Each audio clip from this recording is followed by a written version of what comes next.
கோவிந்தசாமிங்கிறவரு இந்த மாதிரி ஒரு கூட்டத்தில் உட்கார்ந்து இருக்கிற ஒரு ஏழை தொண்டன் தான். தலைவர் அவர்கள் முதல் முறையாக முதலமைச்சராக பொறுப்பேற்று திண்டுக்கல் போறாரு. திண்டுக்கல் போகும்போது இந்த மாதிரி ஒரு பொதுக்கூட்டத்தில் பேசி முடிச்சுட்டு இறங்கின உடனே அந்த ஏழை தொண்டன் கோவிந்தசாமி மேடை ஏறி இந்த மாதிரி இந்த திண்டுக்கல்ல குடகனாறு போது அந்த குடகனாறு நடுவுல ஒரு அணையை மட்டும் எனக்கு கட்டி கொடுத்துருங்க அப்படின்னு தலைவர் கலைஞர் கிட்ட கேட்கிறாரு. நீங்க அணையை கட்டி கொடுக்குற வரைக்கும் நான் காலில் செருப்பு போட மாட்டேன் அப்படின்னு செல்லமா கோச்சிக்கிறாரு. அடுத்த நிதியாண்டுல தலைவர் கலைஞர் அவர்கள் அந்த அணையை கட்டி கொடுத்துறாரு. ஆனாலும் அந்த கோவிந்தசாமி காலில் செருப்பே போடல.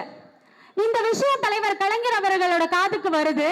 உடனே ஒரு தலைவர், ஒரு கட்சியின் தலைவர் மட்டும் அல்ல, போது இந்த 7.5 கோடி தமிழின மக்களின் முதலமைச்சராக தலைவர் கலைஞர் அவர்கள் இருக்கிறார்.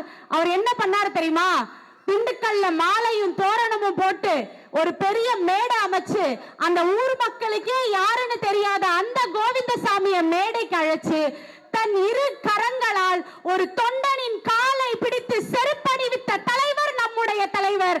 அதனாலதான் இன்னைக்கு இவ்வளவு கெத்தா நம்ம திமுக காரவங்க தலைவரோட பிறந்த நாளை இவ்வளவு வெகு விமர்சையா கொண்டாடிக்கிட்டு இருக்கோம்.